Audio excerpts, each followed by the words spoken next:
Friends, Radhe Radhe. मैं SSC education zone YouTube channel में स्वागत करती हूँ। तो आज मैं लेकर आई हूँ एसएससी नहीं, बीएसएससी कार्यालय परिचारी हिंदी के टॉप 30 पीवाईक्यू क्वेश्चन जो हर बार कार्यालय परिचारी में पूछे जाते हैं। और चलिए हम लोग अपने क्वेश्चन की तरफ बढ़ते हैं। और हाँ, इस क्लास को आप स्किप नहीं कीजिएगा लोग। अगर स्किप किए तो हो सकता है आपसे कुछ क्वेश्चन छूट जाए। तो चलिए हम लोग अपने क्वेश्चन की तरफ पढ़ते हैं। तो हमारा पहला क्वेश्चन है,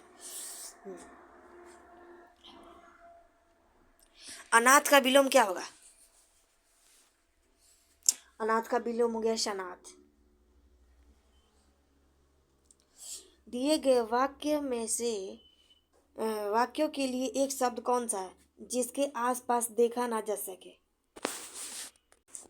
तो जिसका आसपास देखा ना जा सके, पारदर्शी। रिक्त स्थान पर क्या भरेंगे? कौन सा शब्द आएगा? विश्व में खाली स्थान की ही प्रधानता है, ज्ञान की, वाणी की, धर्म की या कर्म की? इसका राइट आंसर क्या होगा? तो विश्व में कर्म की ही प्रधानता है।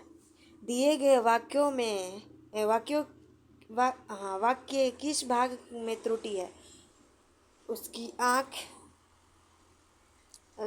उसकी आँख से आंसू बहता है। उसकी आँख से आंसू बहता है। जिसमें कौन सा किस शब्द में, वाक्य में त्रुटि है? तो इसका हो गया जाएगा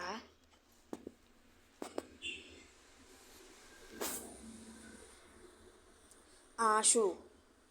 आंसू बहता है। उसकी आँख से आंसू बहते हैं आंसू, ये दोनों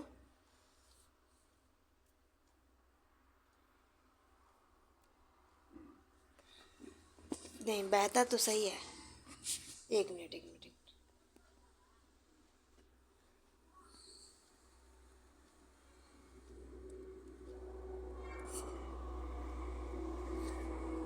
हाँ, उसकी आंखों से आंसू बहती है कि बहता है?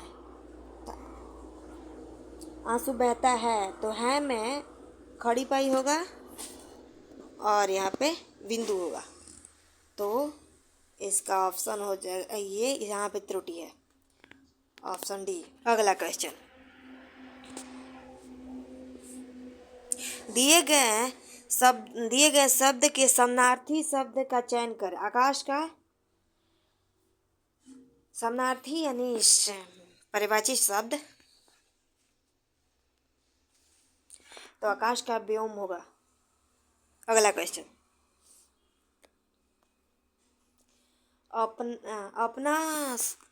अपना सा मुंह लेकर रह जाना।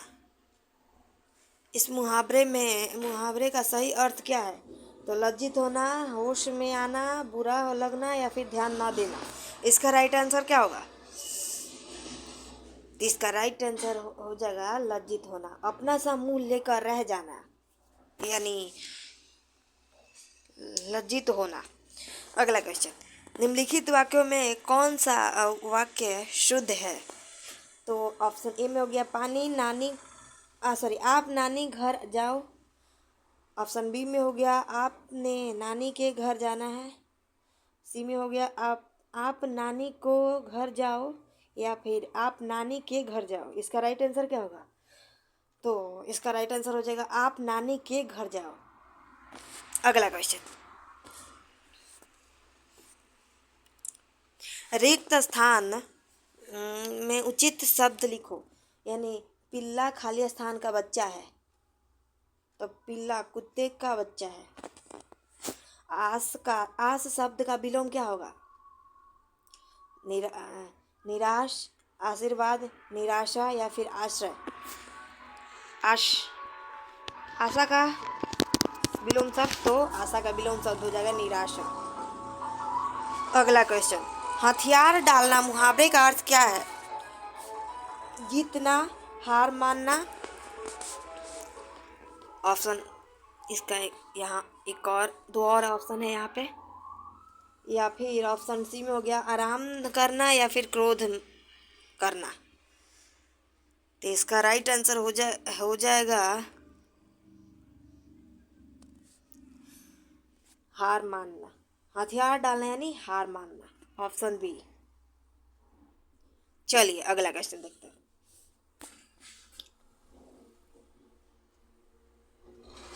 गोदान किसकी रचना है? तो गोदान हो गया प्रेमचंद्र की रचना, ऑप्शन बी। सही वर्तनी वाले शब्द का चयन करें। मनुष्य, मनुष्य मतलब कौन सा मनुष्य इसमें सही लिखा हुआ है? तो इसमें ऑप्शन सी जो लिखा हुआ है मनुष्य वो सही है। दिए गए वाक्य में रेखांकित शब्द को प्रस्थापित करने के लिए उचित शब्द का चयन करें।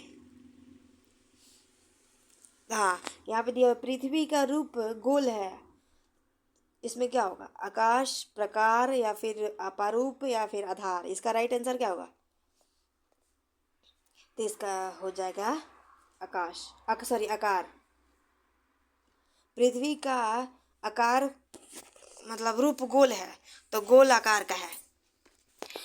यहाँ पे दिया एक वाक्य लिया है, वाक्यांश के लिए एक शब्द। वर्ष में एक बार होने वाला, मासिक, वार्षिक, साप्ताहिक या फिर दैनिक। तो इसका राइट आंसर हो जाएगा वर्ष में एक बार होने वाला वार्षिक। अगला क्वेश्चन, अंधे की लकड़ी मुहावरे का अर्थ क्या है? गंवार आदमी, अनपढ़ व्यक्ति या फिर इसका ऑप्शन यहाँ पे है एकमात्र सहारा या फिर बिल्कुल असमर्थ होना। इसका राइट आंसर क्या होगा?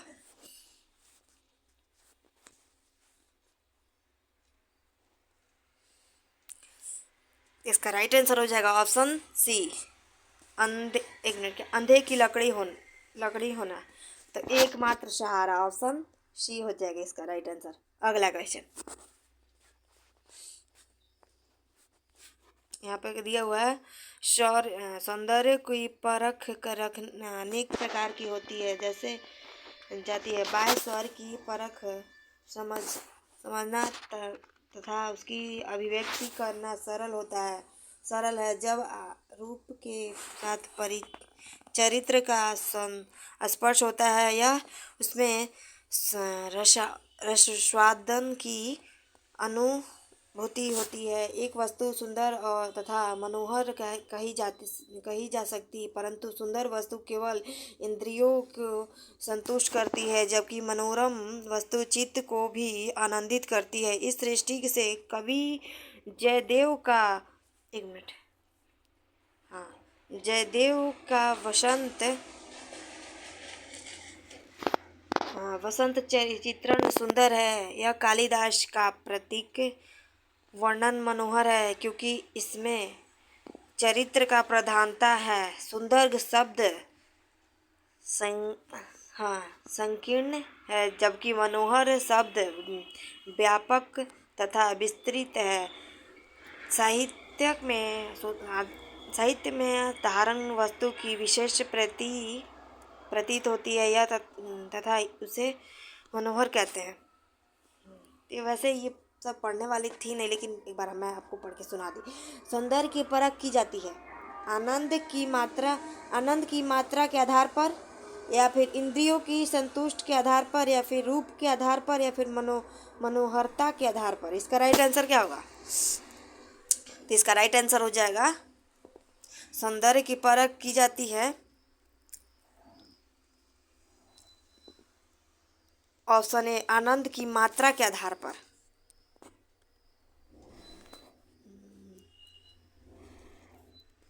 सॉरी यहाँ पे हो जाएगा ऑप्शन बी, इंद्रियों की संतुष्ट के आधार पर हमें सौंदर्य की परख करते हैं। अब अगला क्वेश्चन है, हाँ, सरास्वादन की अनुभूति का बोध होता है। ऑप्शन यहाँ पे है चित्रण स्पर्श रूप से, या फिर चिंत के आनंद से, या फिर सौंदर्य व्यक्ति से, या फिर इंद्र मुख्य मात्र से। तो यहाँ पे दिया हुआ था, यहाँ पे एक मिनट कहाँ पे है,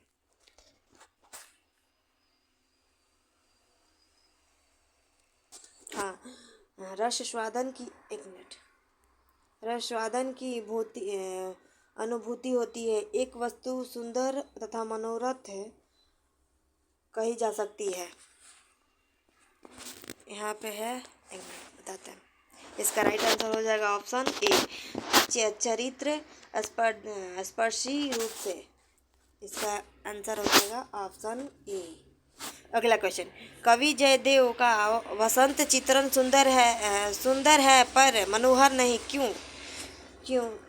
ऑप्शन ए में हो गया यह इंद्रिय सुखदाय है। यह ऑप्शन बी में हो गया इसमें केवल सौंदर्य वर्णन है। सी में हो गया यह चित्त को आनंदित नहीं करता। इस और डी में हो गया ऑप्शन इनमें इनमें अनुभूति नहीं है, इनमें अनुभूति नहीं है।